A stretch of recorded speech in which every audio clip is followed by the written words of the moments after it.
All right. I think I got it all clicked here. I think it's on.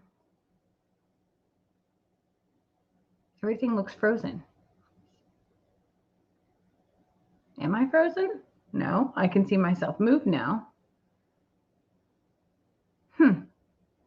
Weird. Super strange. Hey, y'all. Good to see you. Are you going to... Hello? Hello? Lester. Babe? Listen, you're not Whitford. You're not Whitford. Anyway, hey, y'all. Take off my glasses. Oh.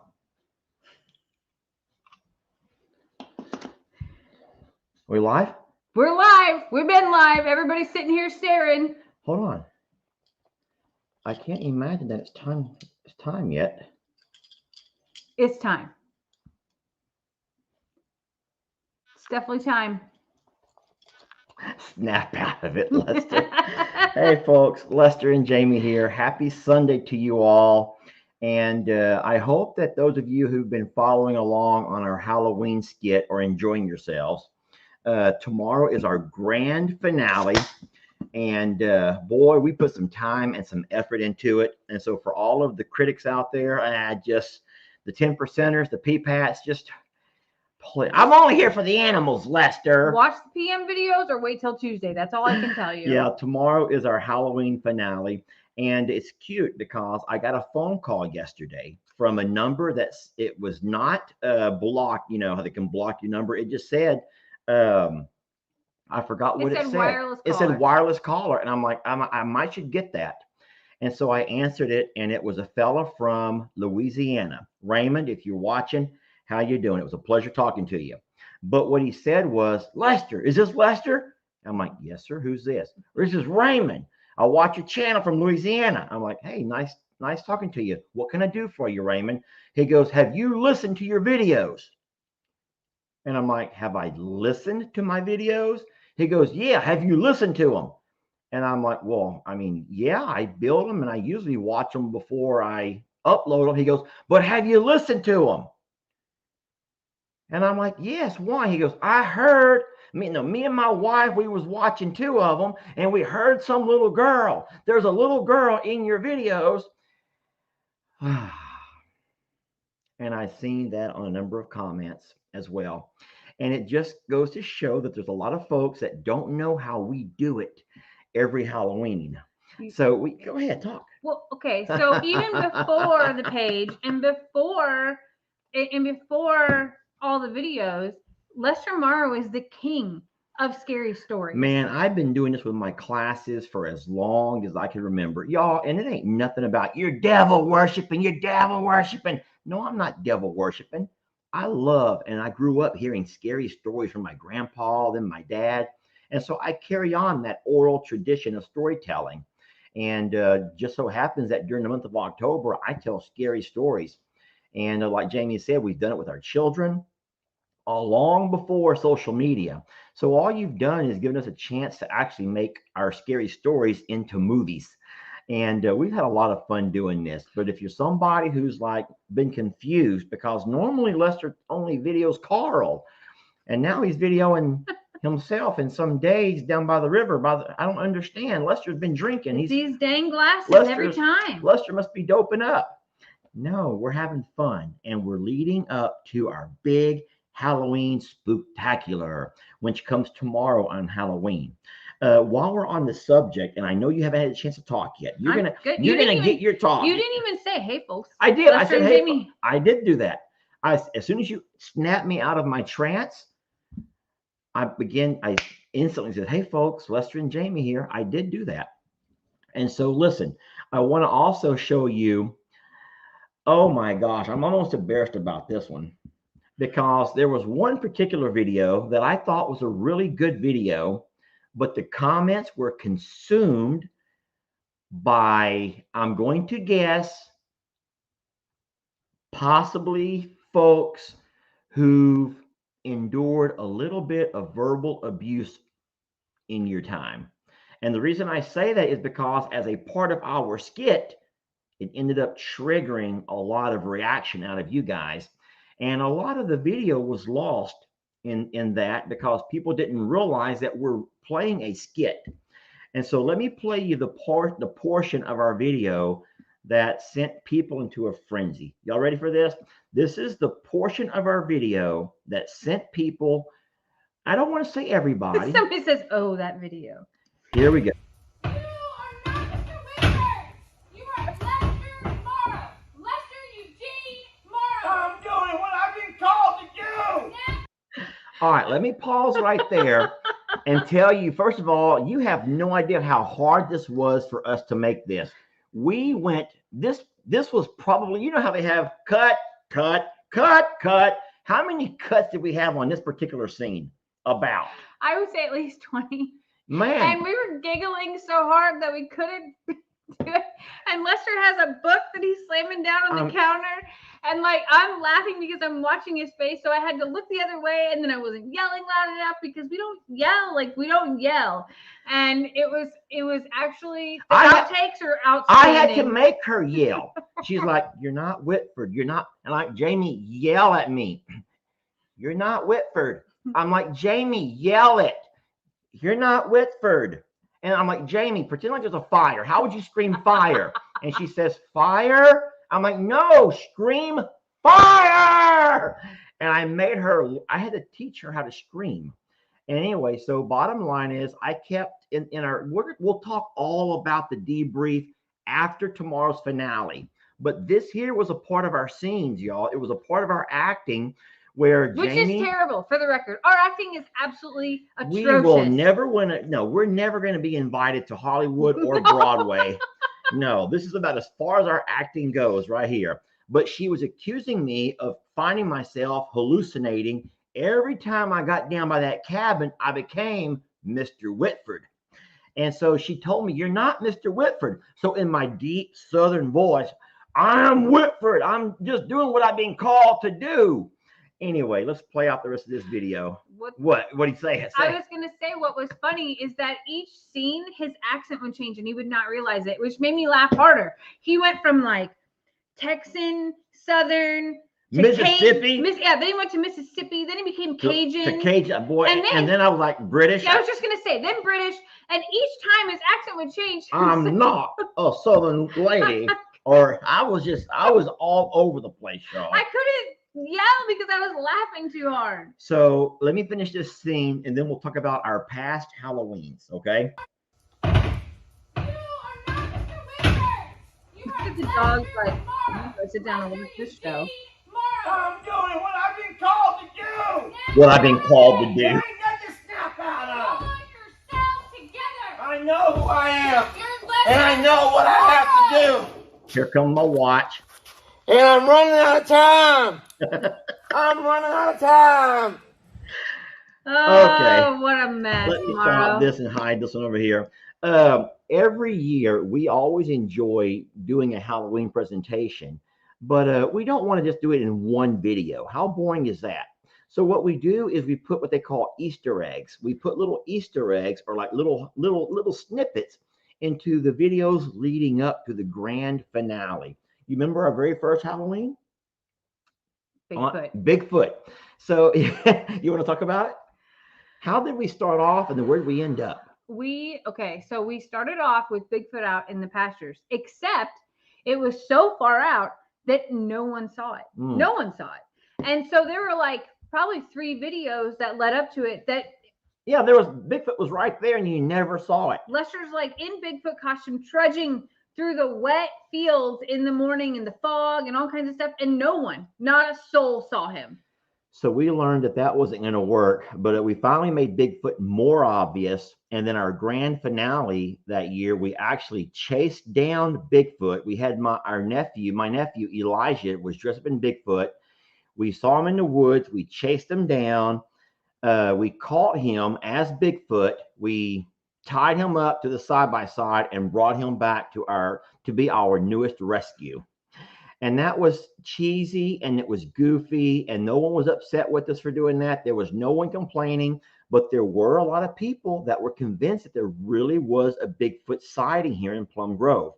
And so we knew then that people, I don't want to say gullible, I'm just going to say that we're so good at what we do. We are so good at what we do that we can make people believe it.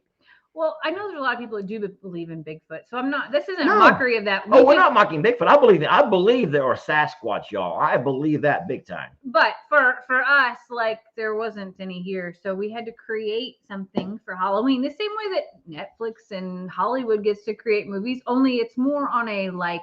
They have a budget. I would say ours is more like a dollar store budget. Yeah, they have a budget and they have paid actors, and Yeah. we do it for free. Yeah. We do it for the love of entertainment. Yeah. And so then in year number 2, we had just got our pond dug. And so we created this story of the pond dweller. And there was this mysterious and long extinct creature that was showing up in our new pond. And we had found bones, and we had had different people, members of the family, play different roles, like a scientist who was examining these bones and was shocked that this thing was still around. And y'all killed me off in that one and didn't even bring me back. You sent me to the hospital and that was it. And that was a scary thing is, in one scene, we actually had Jamie, the swamp creature, the pond dweller, flipped her out of the boat. Me and Ellie never knew it, but many of y'all saw it, and you were so upset that we let Jamie die because it showed. We heard the ambulance noise, and we heard all the doot doot. Yeah, today I'm still in the heartbeat. like as far as they know, the ambulance was on the way, but nobody has pulled me out of the pond. No, our grand reveal, our big reveal was the entire family had made a human chain. Our entire family made a human chain, including Maggie. Maggie was there too. Yeah. And we all worked together, and we just could not quite reach you. Yeah. And if you remember, the pond guy shows up, which was actually my nephew Dustin. Yeah. And here he comes, looking all buff and coming over the hill. And I put some romantic music. The pond guy come and gave us one extra hand, and we were able to grab Jamie and pull her out and save her from the pond dweller. And then last year, the shadow people. Ooh. That made the mysterious noise. In everybody's video that everybody thought, boy, that's weird. And people thought we had cougars and barracudas, and I forgot what else. Yeah, there were all kinds of things. But what you kept seeing all over the place were these strange, shadowy figures in the background. And so we did that for an entire week in Jake's video. I think Jake caught one in a trap. And we had shadow creature fun up in the barn. There was one in the barn. And we just always Easter egg ourselves in there somewhere where you don't actually see it unless you're really a really close watcher and you see something in the hay or something in the woods, and you would catch a shadow creature. And so then, of course, we had our big finale for that. And so this year we obviously took our talents to Longhorn Lester's. We have some new talent involved in our Halloween show, our neighbors, Miss Pat. And you'll find out a whole lot more tomorrow. Mm-hmm. I do not want to give that away. The mystery shall conclude tomorrow. I'm curious how many people think they already know how this is going to end. Is there anyone in the comments who would want to tell us how you think this is all going to end? Who do you think the killer? Oh boy. I was going to say, how do you think this should end? This will end. Okay. Jamie's trying to put who is the killer. I want you to tell us who you think the killer is. So how do you think this will all end? How do you think this will all end? I'm curious if anyone wants to share their ideas. If you've been watching, don't just come up first time you've seen a video in a month and say, you're going to dance in shadow costumes? No, we're not going to dance in shadow costumes. Miss Pat takes you out. Someone thinks that Miss Pat is. Miss Pat, I guess, is who they think is the killer. Oh, come on now, Judy. We're talking about Halloween. Oh. Judy, we will get to. I haven't even thought about Christmas yet, Jamie. What's this over here say? Miss Pat's the antagonist. Oh, you're a genius with the videos and the story. It was well thought. The fact that it started out, we forgot about that. The very beginning was me talking about this girl named Judith in my sleep. Jamie, we forgot about that. Whoever Judith was, you're saying your name in her sleep, We singing think that, about her. And so this Facebook user, ooh, that's mysterious in itself, thinks that Miss Pat is the mama. Here's another one. Miss Pat is the mom. Ooh. Hold on. Lester pretends to hang himself. Oh. Lester? You mean with my glasses on like Whitford? Whitford pretends to hang himself? Carl. I can promise you, Carl is nowhere to be involved. As a matter of fact, let's jump from there. Let's go ahead and jump out of there and jump into Carl. Can we jump into Carl? Okay. Guys, I got some video of Carl. Face. Give me a second. It's because I got that egg. Uh-oh. Someone is not happy with me. Look at that face. It's because I got that egg. And I'm doing him a favor. I'm going to walk it over to the nest. But he is very, very unhappy. Look.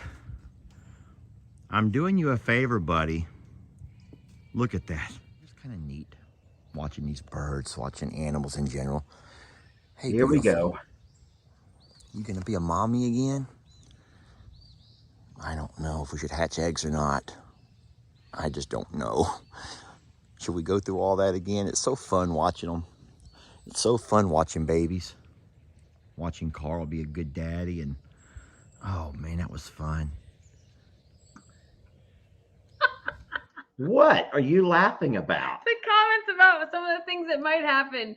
Oh, you're still talking Oh, about... I'm sorry. That was an outstanding one. It just says Jamie leaves Lester in the pond and drives home. Enough of this already. Okay, so listen, so we can't help but talk about things that happen around the farm or around the ranch, Longhorn Lester's. And you all, if you follow the channel Longhorn Lester's, that's on Facebook and YouTube now, Longhorn Lester's with an S, you will know that we have our ostriches are laying eggs. They're laying eggs. And those eggs would be fertilized. Trust me, they're well fertilized. And so now that brings up this great dilemma. I like to call it a discussion. I like to call it a discussion rather than a debate. It's just a discussion, because we have time to consider what we're going to do. But I would really like to see what you guys think. So if you could stop talking about the Halloween skit, and let's focus on the fact that we have eggs being laid by our female ostriches. They are fertilized, and those eggs are being nested by Carl. So Carl has built the nest himself. The mamas didn't do it. The mamas have been laying eggs anywhere. And it's Carl, y'all. Carl is the one trying to get the eggs over towards the nest. And I could see that Carl was very upset this morning when one of the birds laid an egg out in the middle of nowhere. And It Carl, kind of surprised her. I'll just say that. Carl's like, what are you? No, Carl's face was like, what are you doing? The nest is over there. How am I going to move this thing? Wanda's like looking over her shoulder like, what just happened? what and was just like that? kept on walking like no big And deal. Carl's like, hey, the eggs go over there in the nest. So I had to sneak in and snatch that egg from where Wanda laid it and walk it over to the nest, which was not easy. It required both of us to distract Carl. We had to get some goats involved. But it does bring up a good question. And we've talked about it just based on I think I've touched on it in a couple of videos. But I don't know what to do. We could take the eggs and you could literally just give them away. You could go to the gasoline, the store, the local store, and say, who wants an ostrich egg? And they would go like crazy. We're not going to sell anything. We're not looking to have people come out and spend money and give us money for eggs, fertilized eggs. We don't want to do all that. But it really boils down to, do we want to allow Carl to go through this again, sitting on however many eggs they end up laying, hopefully hatching a few more of them? And if we're not going to let them hatch, then we should probably remove them as fast as they lay them, so that he doesn't get into that broody stage, where all he wants to do. So when you say skip a season, that's not like it is with dogs or mammals, y'all. You don't have to skip. Chickens don't skip seasons. Chickens lay eggs. So if you mean wait a year for Carl to fully recover, but Carl's fully recovered. That happens naturally. Carl he had depleted himself pretty bad back before the babies, but we were shocked at how fast his body bounced back, which we shouldn't have been shocked because every time the geese or ducks or chickens lay eggs and they turn broody and they sit on them, they all kind of like wither up to like little old munchkins. And then they snap right out of it whenever the babies hatch and they get right back to full health, as did Carl. So I don't know. Can you read what anyone's saying? It's going so fast. There's a lot of, I feel like it's the same conversation that you and I have had. There's a lot of yes and no's and the whys behind it. That's always important for a why. I think the whys are the most important part because that helps us, visualize and think and process what you're saying. If you just say yes or no, I've only said yes because I love babies. But that's not, we all love babies, but that's not really enough for someone to go out and have a baby.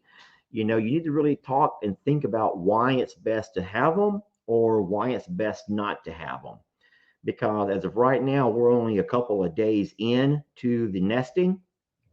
And Carl is not broody yet. Carl's not broody yet. No. This isn't like full on disrupting, Mother Nature or anything like that. Like this is the time to make the decision. Yeah. Can I say my opinion? Is that where no, you want to go? Yeah, no, by all means. We all have an opinion. So I think no. My vision is that there's 7 ostriches. And if we were to have more males, that there isn't enough space or separation of pastures to be able to facilitate that in the same amount of time long term. Not now, I mean long term. And I feel like we have enough ostriches. Like but I know that you love babies. I know all those things. And I also know it's like forever going to keep happening. So I guess for me, it's not now. So a lot of people I'm seeing it over and over and over. And you keep saying arms family, arms family, arms family. Guys, I'm going to tell you I'm going to paraphrase the exact conversation that I had with Daniel. And Jamie and I were talking, and we felt really bad about sending Sue by herself. And we also know that Oklahoma is still dealing with the drought. But I was talking to Daniel, and I says, Daniel, whenever we do decide to send Sue up, we were completely willing to go ahead and send little Charlie, along with Sue. And that way they would have a partnership, a pair. And Daniel's exact words to me were, to be honest, DJ's not really into the ostriches. She's very, and when we initially started talking about this, they had, I think, a baby donkey at the time, and then got a second one right around that same time, and then later on had acquired more. So DJ's focus has changed because she's found something that she loves, and that's perfectly acceptable. We would never want to put an animal somewhere where it's not, I don't want to say not wanted, but where it's not something that the humans would enjoy caring for as well. And with the drought as well, there's nothing green for them to eat, and they right now they're in a good spot. Yeah. So ultimately, I've promised those ostriches or that ostrich to Daniel. And if at some point Daniel says, you know what, we'll go ahead and take her or that pair, then I'll by all means load them up and drive them up and drop them off and visit. And Daniel better cook me something to eat while I'm there. So that's my only ask is that Daniel makes me some dinner, because Daniel can cook. He can barbecue, and I love a good barbecue. But I think that Jamie's right in the fact that our ostriches kind of get used to human interaction, which is what we do daily and multiple times throughout the day. And I kind of think that even though an outsider might not see yourself getting inside there and messing with them and feeding them and playing with them and hand feeding the grapes, the tomatoes, and all of that, but it is intriguing. Once you start, it's really a draw. It's like an attraction in itself, and you can't help but be drawn to the ostriches. They very social. And when you walk out into the pasture right now, Carl is a little bit aggressive, so we don't go out with Carl. But if you walk out with the babies or any of the mamas, y'all, they come right to you and they're as social as any puppy, as any dog that you've ever had. And they just want to be close. It's a little bit overwhelming because you're not looking down at your puppy. You're looking up. You're looking up at them. And they're so big and these little heads are all over the place. And they're not being mean to you. Even when I've been nipped in the ear a couple of times, that was never Wanda being mean. That was never, they play. They just play. And unfortunately, my ears bleed. If you pick my ear, it's going to bleed. No, they're very social, but it is intimidating, especially if you get in and you're surrounded by them, because all you have to do is do this and they will move. You like touch their necks and nope, and they're out of the way. Not the neck. But it's very much like they're all, here and here and here and here, and they go after your nails. They go after anything your earrings, shiny, anything. So if you aren't familiar with it or comfortable enough to be able to go like this, then it can be very intimidating. So we understand completely that they're not for everybody. Heck, I will be the first to tell you that when Lester said, come outside, and there's an ostrich in my backyard, I just had no words. I didn't even know what to do. I didn't know what to say. I'm like, what are we going to do with an ostrich? Yeah. There's an ostrich in my backyard right now. Yeah. Happy birthday. Anywho. That's what happens with all things that like are a little bit on edge. Lester's like, but it's a gift. Yeah. So that is still open, and that's up for discussion with Daniel. If Daniel decides that he and DJ and I think that Houston, which is Daniel's youngest son, would want the ostriches, and now we can send them as a pair so they would have each other, because it seemed like a lot of the biggest concern is sending Susan off by herself. Yeah. And so we thought that's true. You're right. They are social. They do they want to have a herd. And so we can send them off together. And then for anyone who's saying, wait a minute, that would be a brother and sister. They can never mate. And that's, guys, I'm sorry, but birds are not mammals. And that rule of thumb does not apply to the bird kingdom. Even though as humans, we're like, we're not doing that. So let's not start that discussion right now. But that really is up in the air for Daniel and DJ to decide. Well, plus, they wouldn't. Nobody's doing this to breed or anything like that. So like it's not like a baby is born. It's an egg. You just take the egg away. Yeah. So, So it's up to Daniel and DJ. But for all those that keep asking, isn't Sue going to the Arms family? That we're strictly standing by and waiting for Daniel to say yes. And if he doesn't say yes, then we are completely content to have them running where they're running now. We have them in our big pasture. And the cutest thing that they do is every day when I have to leave, they take off running down the driveway right along beside me, and they open their wings and they just run. And I'm driving and waving at them like a weirdo, and they're just running and show me how fast they are. Not out of fear. They're running alongside the truck for fun, just for fun. And I love that. But anyway, we have other things to talk about that have to do with Longhorn Lesters. And believe it or not, Jamie, can you slide over a little bit? Slide over. Do y'all notice that something is missing? Something that we've had sitting there, you might say laying there for the last week, is no longer there. Is that it right there, baby? Temporarily no longer. Temporarily. Is this it right here? Yeah. Y'all Jealous. so jealous. There. Fifi? Fifi just wants love. Fiona, good girl. Loves to hang out with her daddy. Freak out. We're going to tell you about it. Hold on. And Stop jealous. So jealous. There. Oh boy.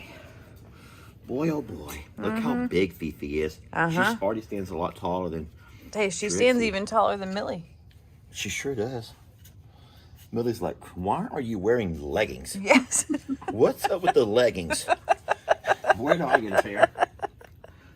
They're doing so good together. Oh, Dad. Oh, I'm So talk about this a little bit, Jamie. So Fiona took a visit yesterday to Longhorn Lester's. We spent the night in the camper. We knew that Fiona needed some mental stimulation. And when I spoke to the surgeons and the vets on Friday and asked, can I bring her around the other dogs yet? And they asked how she was doing. We sent a video over of how she was walking, and we're still following the strict rules of 5 to 10 minutes at a time and a certain regimen during the day. And they said, it's week 2 at home.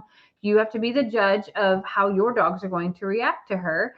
So we went slow and did it through the door first. So she can't, I'll make a video about this, but she spent some time in the camper. They were able to reconnect and smell, make sure there was no threat.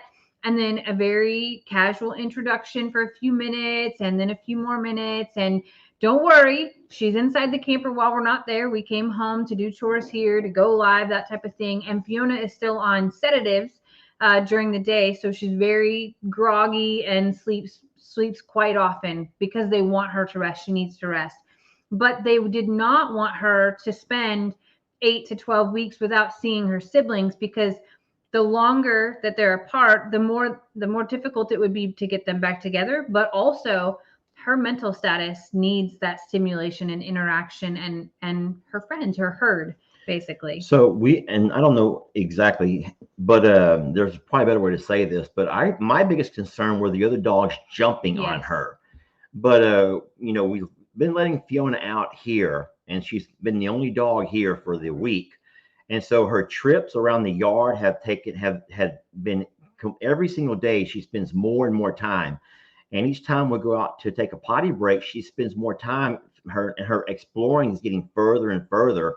And so we knew that taking her to Longhorn Lester's, the only difference would be the fact that she'd have to deal with the other dogs. And so we were very careful when we took her out of the car. But you know what? I was very impressed that both of the other dogs, pretty much. Well, but here's the thing. Ritzy is different than those two. Yeah. Ritzy, when she's Jamie's beagle, is just kind of like so old. She's like just whatever. I don't care. How you doing? She's never going to jump. She's never going to do those things. How you doing? Welcome back. Yeah. Like, but these two the leggings. These two are spazzes, okay? But but Mildred there and Trixie are kind of spazzes, if you will. And we were afraid they were going to jump on her and want to play, but they didn't. They both walked up to her, excited to see her. Trixie more than Millie, and they could see right away. They could just so intuitive. They could sense or they could smell that she wasn't 100%, and they completely respected that. Yeah. And so they did very well. They did very, very well overnight and this morning. And so we did give Fiona her sedatives. We drove over here to do all of our feed up, and we're going to go back over there in a little bit, and we'll spend another night there. And she's doing good, but we're real happy that she's doing so well and that the other dogs are so accepting of her.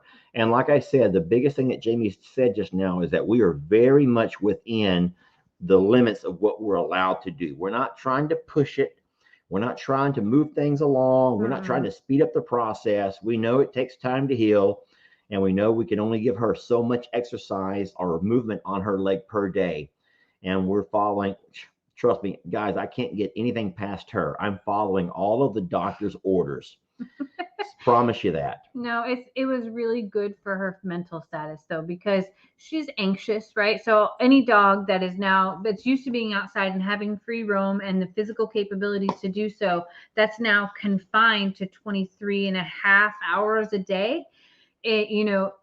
And that other half hour is in 5-ish minute increments throughout the day, is going to have some things here that prevent the healing internally. And I say the physical healing and mental healing. So we knew that she needed some positive interaction and just a little bit of normalcy. How many people during COVID you were going just insane by not having any stimulation in your life?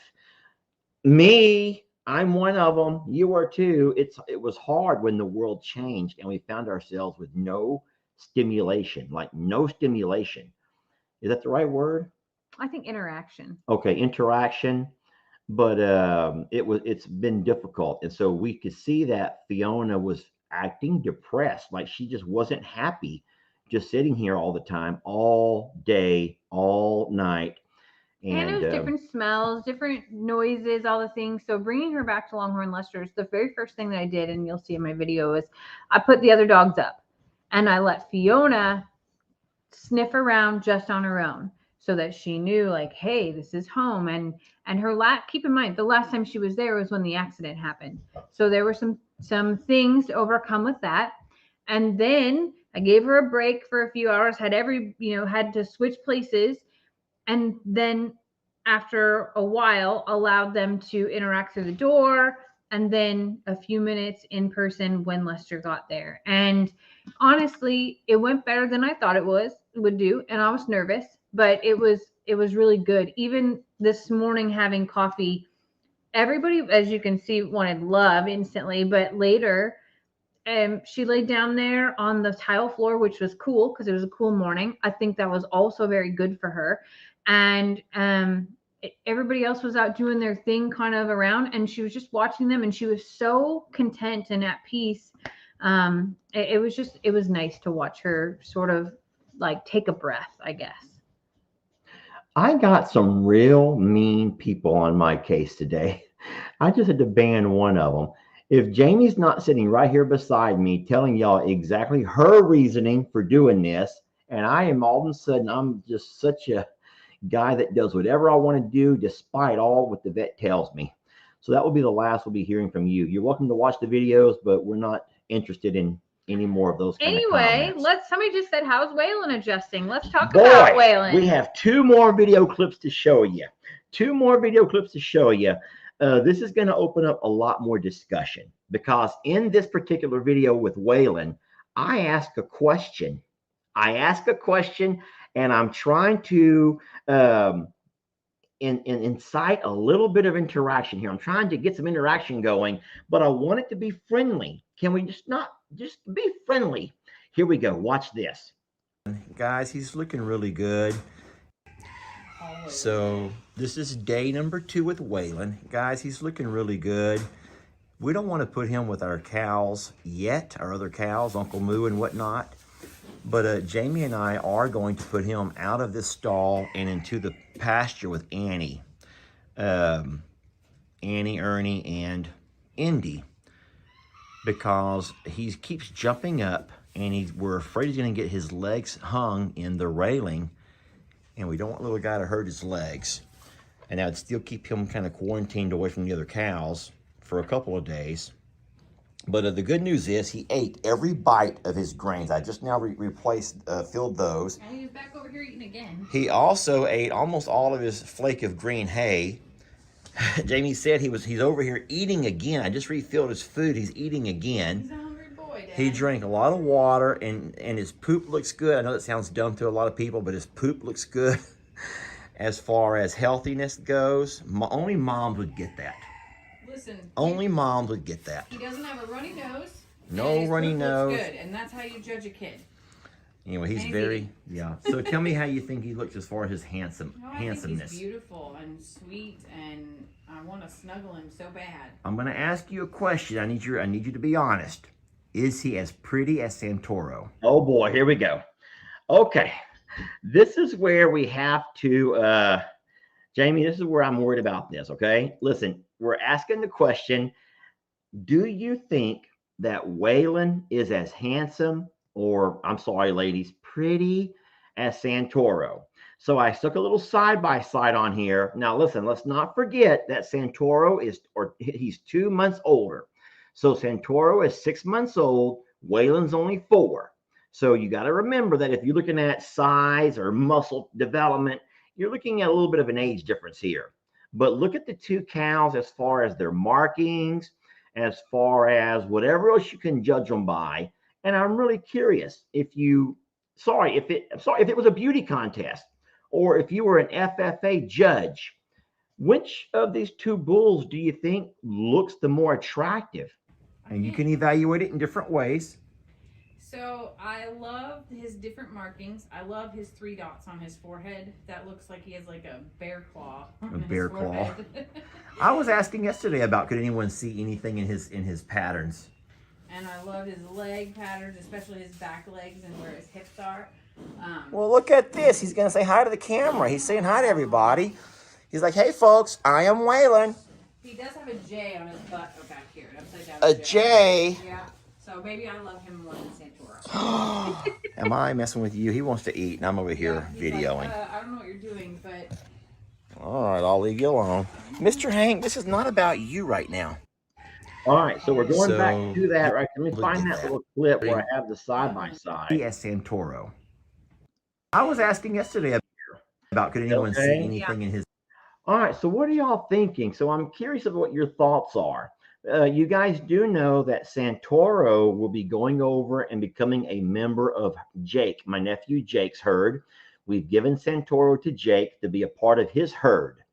We're going to keep Waylon as the bull for our herd here at I'm a Survivor. We'll keep a small herd here and we'll have our small herd at the other property. Of course, everyone knows that we use our cows to help maintain our pastures. If you didn't have cows or horses or donkeys or goats, then your pastures would grow up on you and they would just be infested with weeds and all kinds of stuff. So we do use our animals for management purposes. But when it comes right down to it, I'm really curious what you guys are saying about the two bulls. I gotta be really honest. I see a whole lot of whaling. You see a lot of I Waylons. see a lot of whaling There's boats. some Santoros on there as well, though, and they're going so fast on our end. Now, you guys are only able to see the comments on whatever platform you're on. All I know is that I can sing a song about whaling, and I can't sing one about Santoro. You don't So know a there's Santoro that. song? I got nothing in that. That is true. There is a Wayland song. Which Is it makes me- Lukenbach, Texas? Yeah. Can you sing it to us? Because me Oh and my Jake gosh, tried really? yesterday. No, I'm not gonna embarrass myself like that. So if anyone's interested in the long video, I did get it scheduled to play on YouTube today, YouTube and Facebook today. And I believe they're both going to start at 4:00 p.m. So as soon as this live is over, you'll be able to jump on to Facebook or YouTube. I'm a Survivor Sanctuary, and watch the actual long video of and it's a fiasco, guys. I'm gonna tell you right now, it was a fiasco. It was not easy, and I've had ice on my shoulder all day because of the workout that Waylon put us through yesterday. So it was a lot of fun. Jake was a big help, and anywho, so those are the two bulls. And now listen, they're too young to fight. If you're sitting there concerned about these guys fighting the way that Tex and Billy would fight, they're way too young for that. That will not start until they're old enough to have an interest in girls. And the fighting will only come because they're in competition for the girls. And so as of right now, there's no girls to be in competition for, and they're not old enough to know about girls anyway. If anything, the only fighting that might be will be a simple push or a shove to get to food. And we've already seen Santoro push and shove quite a bit, both Jolene and Annabelle, because he wants the food. And that's kind of a boy, kind of a bullish kind of a thing. I was just gonna say they learned that from Uncle Moo. Let's be real here, because Yeah, Uncle Moo Moo, horrible uncle, horrible. Yes, horrible. Uncle Moo is a food thief. Okay, he's like the food tester for everybody, and he's that uncle that's like, here, let me see if it's okay for you, and then eats everything but one bite, and just ridiculous. But that is where they learned that food stuff from. So yeah. So now that song is in my head like crazy. I can't stop singing it in my head. So I do have one last thing for you all that I just thought was cute. It doesn't really apply to anything that we've talked about. It's nothing Halloweenish. It's nothing with Longhorn Lesters or I'm a Survivor. It's alpacas. We've not seen and focused on the alpacas in a while. Listen, things have come up, and even though we have this beautiful little Indy sitting out there, we find ourselves videoing things that are like, at that moment, we have all of the surviving I'm a Survivors have come up, and there are so many things. There's been 3 teams here already. Oh, I've been recording Indy. You've been doing a lot of Indy. Yeah. Mm-hmm. I feel like I've seen a lot of comments saying, "What's going on with Indy? Where's Indy?" And people haven't seen much of Indy. And so I just recorded something just now before I came in the house to stick on here for you, just to show you how cute Indy's doing. And she's being very playful with her mom and dad. And I want you to watch this, and we'll talk a little bit about it.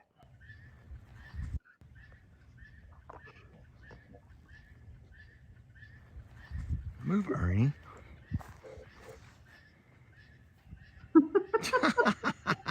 Whoops. What did I just see? What's going on here? She's getting really big. Yeah. Monkey see, monkey do. I just saw Annie rolling around in the sand, and now Annie's like, well, if Mom can do it, I can do it. And he's like, let me show you how to do it, sweetie. And he's like, this looks like fun. I want to play too. Get up, Mom. Get up. She's messing with her mom. I know. She's biting her. Annie, that's what I look like when I try to get up too. It's okay. Watch this.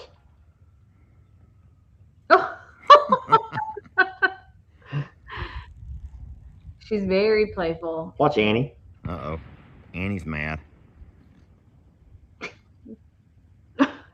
She's mad at Ernie. Yeah. Ernie did nothing wrong. No, Annie, let her play with her daddy.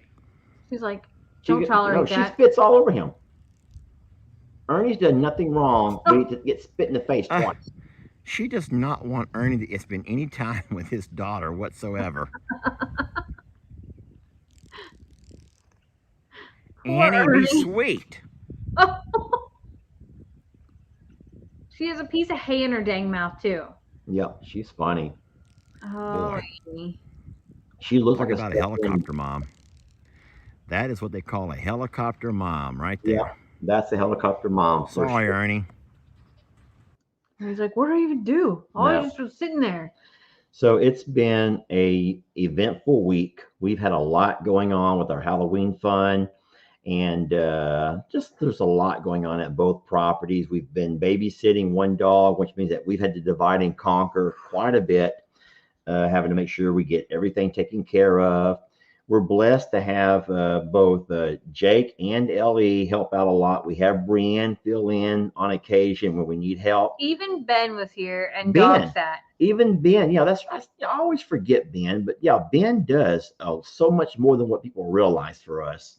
He one day Jamie and I had to go somewhere together, and Ben stayed right here in the house for several hours and dog sat. He's dog sat, and he walked Fiona outside a couple of times, gave her meds, and so that's good what Ben does. I feel like that we have a newborn, even though it's not a newborn anything, but we can't typically leave her alone for too long unless she's in a very confined space, like, the camper. Like up until this moment, there's been eyes on her 24 hours a day. Yeah.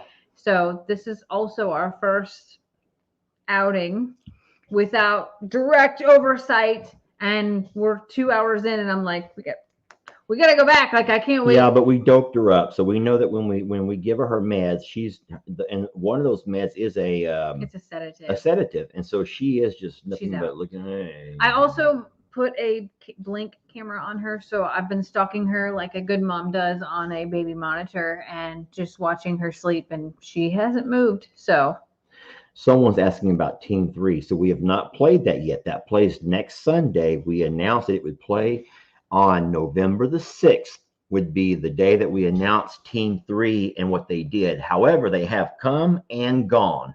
So we've been keeping that project a little bit of a secret, and you will see how that went and all of that, and you'll meet that team on November the 6th, which is next Sunday. And then we will also have that team live next Sunday during our Sunday Live. So I will say that it's been some really neat stuff going on with Wes and Angie, which was Team 2. They have moved to their new home. They are getting everything set up, and they seem to be doing very well. We want to thank you guys for helping them grow their pages. They were able to get their YouTube and Facebooks up to a number to where now they can monetize their videos, and that's going to help them a lot with bringing in the additional side hustle. You call it the side hustle. It's not enough to live on, but it's a good side hustle. If you don't mind making videos, you don't mind taking the time to edit your videos, and you find an audience who enjoys watching your videos, and it's a great side hustle. There was a scare. It was a great video, but it was quite the scare with Crandall and Marcy. You want to talk about that one? yeah. That was Team 1. Yeah, so Team 1, Crandall and Marcy, I've been keeping up with them. And if you have, they had to scare Marcy with her twins. It actually broke my heart. I was sitting last night watching and crying and just felt so bad for them because they have one vehicle and they live an hour and a half away from the specialist. And Marcy went to the specialist and had an issue where she had to be admitted to the hospital. And poor Crandall was at home with their older son. And it just, you have to watch the video to know what happens. But I felt so bad. But I giggled a little bit because here's poor Marcy having to go from the doctor's office to the hospital, and she's in the truck and she's making a video to tell what's going on, and she's in tears, but she's also hungry. So Yeah, I've been there. in true pregnancy fashion, and especially pregnancy with twins, she's like, I'm not going to the hospital without eating. I'm gonna go get something to eat first. So she did give me a little giggle in there, but I want to say, please pray for them, and Well, keep both teams in Yeah, I your was gonna prayers say, because it's a struggle, y'all. With both teams are going through such life big transitions, yes. and a life transition is not easy. I got an email from a very sweet lady yesterday that said, "Could we think about, saying a prayer for her mother, who's probably not going to come out of a she got in COVID, and she's probably not going to come out of it." And I says, I'll certainly, I'm no more in tune with, religion and God than anyone else, but I would like us all just to remember people. And the teams have been great for us and done a lot for us, but there's people out there that could use your prayers and your thoughts. And Crandall and Marcy for sure, Wes and Angie. And I can't wait until we can bring you guys Team 3 and showcase what they did for us here at I'm a Survivor. And that will be next Sunday. So you'll have to wait a week, but that gives us time to build our videos, and it gives them time to build their videos. And then when we showcase them, we'll give you a chance to visit their page. And if you like what you see, you stick around. You become a member of their social media family, like you've done with us and all of us here on Morrow Hill. And but hey, it's not everyone's cup of tea. No. It's funny to me, I joke, and this morning Jamie and I were taking a walk down by the river with the goats, and Jamie and I were talking about it's Sunday, so we talk about the Lord and Bible stuff.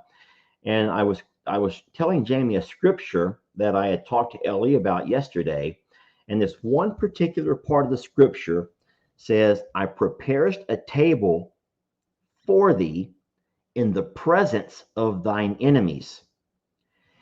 And I says, Jamie, what do you think that means? Why would the Bible say, and I believe David wrote that. I'm not sure, guys. I'm not sure. I don't know. But it does say, I'll prepare a table for you in the presence of your enemies.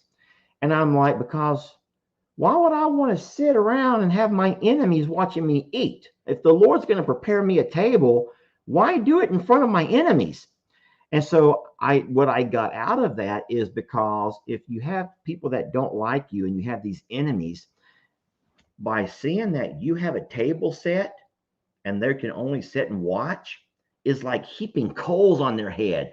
And that's the way I translate it. And I translate it totally different. Okay, let me explain myself real fast first, though, because normally when you have an enemy, someone that absolutely hates your guts, and we have a lot of them on the page. We have people that hate our guts. So I would call, even though I don't dislike you, there are people that have learned to dislike me. So they would, in fact, consider me an enemy. I would, I like you fine. But I feel like this is my table. The Lord has prepared me a table. I'll just say social media, the platform is my table, and he's prepared this table for me to eat in the presence of those that sit around hating, screaming, and hollering, and fist raising, want to stop yet stomping their feet, and they just can't stand what Lester does. And yet I sit and I eat, not literally, figuratively. I eat. And then that's what I thought it meant. And the Lord does that. Despite me having enemies, I don't have to spend all of my time consumed with all of my enemies. Instead, I'm at the table eating. Let them enemies sit there and hate all they want to, but they're watching me eat. And you had a different translation. And I love man, who knows what anything means? Who knows what anything means? What were you thinking? So for me, I just interpret it as like it's a test, right? So are you able to sit down and break bread with those amongst you and work out your differences? and I felt like it was a test to forgive, to forget, but I don't know what surrounds it. I grew up in the Catholic Church. We don't really read the Bible, and That's not true. Is that really true? that's pretty true. I do not. That's pretty Not is the word condone. true. I did not condone this message. Listen, okay, so from my personal experience of Catholic school from kindergarten to 12th grade and religion every day and church every day,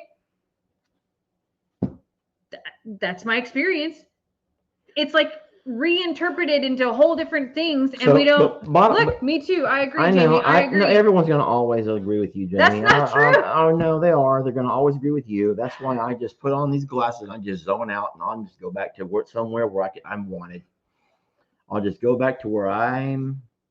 Can I tell a home. confession? Can I confess something right here? Please do, but do Do I? y'all see those circles on the sides? So that is the ring light that we use to make sure the lighting is right for these lives. And when Lester put these on in the beginning, and he was like, he puts them on and he I'm goes, like, stop laughing. Settle down. Stop laughing. we were late to this Be live serious. because of this guy right here and that, except for that's better. But when you look, Yeah, that's the worst right there. Please do not screenshot that and send it to us if we don't want it. Do not send that in a picture frame because it's not going to hang anywhere around our home. Okay, I can promise you that. We laugh and we move on, and that's what life is all about, y'all. It doesn't matter how you translate whatever scripture or if you even know the scripture to us. We're not big on stuff like that. It was just something that me and Ellie were talking about, and I was thinking about it, and I'm like, So for all of the haters, and every social media page has addressed the haters at some point. Some call them Karens, some just call them haters. I don't even know why the haters watch. I have no idea why you they know what's watch. funny though? Like What? to take it beyond the social media, like let's just go back to the beginning of our childhood, right? There Okay. was no internet. There were no No. cell phones. But we all still had haters. There were people that not everyone loved everyone and was just like ready to hang out with them. Like everybody has a preference. I just think that social media now has given a voice for people to say those things because it's not face to face. Normally you would just go separate ways, right? Unless it was like some dramatic middle school stuff. But in real life, No, so here I'll make Yeah. an admission. So there was when I used to coach, there was this one coach that I always thought was kind of like I wasn't the head coach, I was an assistant coach, but there was one head coach and there were a lot of assistant coaches. And I guess I had some hate in my heart, some animosity in my heart that this one assistant coach seemed to have really good repertoire with the head coach. He got whatever he needed from the head coach, he would get for his squad, for his team. And whenever he would win, I would feel this little bit of like, I would check the scoreboard. Even though I wasn't at that particular game, I would always call to find out how this particular coach did. And whenever he would get beat bad, I would laugh to myself. And whenever he won, I'd be like, So you're telling me right now that we're living your karma? No, what I'm saying is, you're right. We've always had haters. And I'm sure that there have been people who've hated on me the same way, even before. That was long before social media. Yeah. And so now social media makes it to where You're reading it instead of I'm reading it feeling it. instead of so yeah. So I think that we all do have a little bit of hate inside of us, and I'm embarrassed to admit that now. And You should be. if I could go back in time, I would probably feel differently because I've experienced what hate feels like. You know, heck, they burned our dumpster, Jamie. They burnt our dumpster. Someone lit up our dumpster. They hated us. They hated you. Yeah, that's me. They didn't hate me. But they lit the dumpster to show how close they can get, Lester. That's how close I can get, Lester. I'm like, wow, that's pretty scary. But that was a long time ago. Hey, but it's almost 4:00. That We means gotta get back to my girl. we got to get back to Fiona, and you guys got to go looking for that video if you want to find out. Wilding out with Waylon. I think that's what I called it. Y'all know what wilding out means, right? That's a term that a lot of the kids use, the younger generation. Wilding out is when they just go buck wild. We call it buck wild. I don't know what you guys called it in your day because we're 10 years apart, but No, buck wild. buck wild, man. You just go buck wild. You don't give a darn. You just going buck You wild this want a weekend. confession from me? Oh no, do I? Until a few years ago, I thought it was butt wild. Butt wild? Hey girls, let's get butt wild this weekend. They're all like, "What, Jamie? You're sicko. Jamie, be a lady." Well, y'all don't want to get butt wild? Do you want to know how I found out? How? I was voice texting and it corrected me. Oh no. Jamie, talk about that. The iPhone update. Oh my god. What's going on with the iPhone update? I know we're boring everybody now, but this is important. Everything that I voice text is coming out wrong, is trying to auto-correct me, is putting punctuation where I don't want it. It's really trying to change the way that I'm a language arts teacher. Yes, but I things know have changed. punctuation. So things have changed grammatically that we didn't know had changed. And I know we have to go, but just a few more things here. Number one, you don't space twice after you put a period. And both of us text grammatically correct. So we're like, what are you doing? Question mark. And I have to stop and get groceries, period.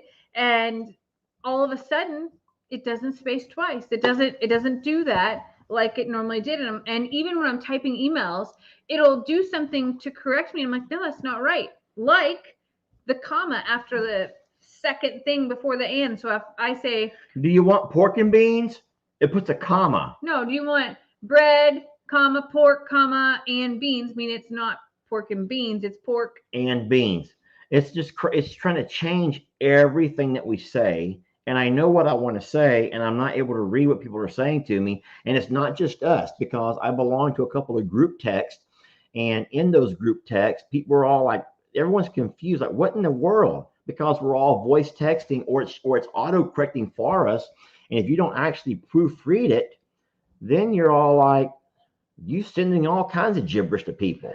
I sent some awful things this week, and it wasn't on purpose. It was, I said it right. It even typed it right. And by the time that I got my little thumb over to the send, it changed it. And I'm like, that's not what I said. No, and here's the worst one. I do a lot of texting for work, correct? You know? And when I type yes, it changes it to yeah. Y-E-A, and it makes me so mad because here I am. Not being professional. Yes, yeah. I'm like, if you know, Jamie, can you do this? Yeah. No, not what? Not yeah. Yes. So I don't know. Anyway, what have we become? What kind of a third world country are we, Jamie? When we can't. I'm gonna start calling people instead of texting now. Oh no, we're gonna start calling again. Well, I got a phone call from Louisiana yesterday, and I met Mr. Raymond. And I'm hoping he's watching today. That was awesome. Guys, we got to go. Enjoy the Halloween special tomorrow. Go right now and watch You're Wilding Out with Waylon. And you'll see what a workout he gave me and Jacob. That was fun. But thank y'all for having us. It was a pleasure spending some time with you guys today. And there'll be more to come. So I hope y'all enjoy the Halloween stuff. I really am concerned about that. Yes, please put on your entertainment only purposes Entertainment purposes only hat. Yes. And then you want to sing us out with your Let's Go to Lukenbach, Texas, Willie and Waylon and the boys.